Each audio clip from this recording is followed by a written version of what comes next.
Bonjour ou bonsoir, selon l'heure à laquelle vous nous regardez. Je suis votre chroniqueur audio et animateur de podcast à l'ODJ Média et je vous lis fidèlement aujourd'hui une chronique signée Rachid Boufouz intitulée La paix contre un McDo, qu'on écoutera ensemble dans ce podcast. L'auteur commence son article ainsi. Il fut un temps où les grandes nations se réunissaient pour redessiner les frontières du monde. Aujourd'hui, il suffit d'un sandwich. L'ironie n'échappait à personne, dans un contexte géopolitique où le Maghreb peine à s'unifier, où la fracture algéro-marocaine empêche tout horizon commun, la promesse d'un Big Mac devient métaphore d'une paix suspendue à un fil ou à un contrat.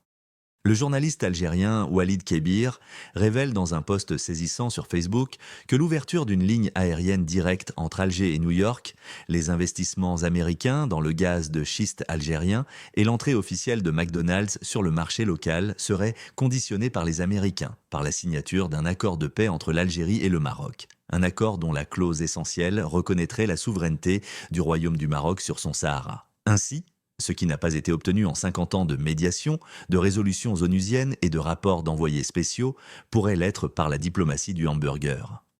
Le monde moderne a décidément le sens du symbole, un empire du fast-food, incarnation du consumérisme globalisé, viendrait consacrer la paix entre deux peuples frères que tout, la langue, la foi, l'histoire, la culture, devraient unir. Mais derrière cette apparente légèreté, il y a un changement d'époque. Les États-Unis, par la voix de leurs acteurs économiques, envoient un message limpide. La stabilité régionale est désormais une condition préalable à l'investissement. Les guerres idéologiques n'intéressent plus personne. Seules les routes commerciales, les pipelines et les flux touristiques comptent. Washington n'entend plus arbitrer les conflits du passé. Il veut sécuriser les marchés de demain.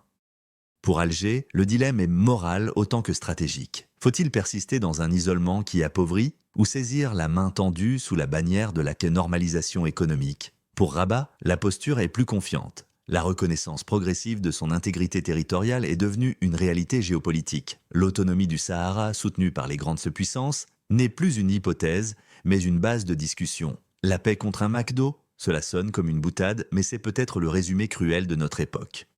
Le soft power économique remplace la diplomatie classique. Ce que les chancelleries ne peuvent imposer par la parole, les multinationales le suggèrent par le contrat. Et dans cette mondialisation décomplexée, un menu américain devient le sésame d'une réconciliation maghrébine. Pourtant, il serait trop simple de s'en moquer. Si une chaîne de restauration rapide peut ouvrir la voie à une détente politique, pourquoi pas ? Les peuples lassés des postures veulent vivre, travailler, voyager. Une ligne Alger-New York pourrait symboliser non pas la soumission à un modèle, mais l'ouverture vers un monde où l'on cesse enfin de se battre pour des mirages idéologiques.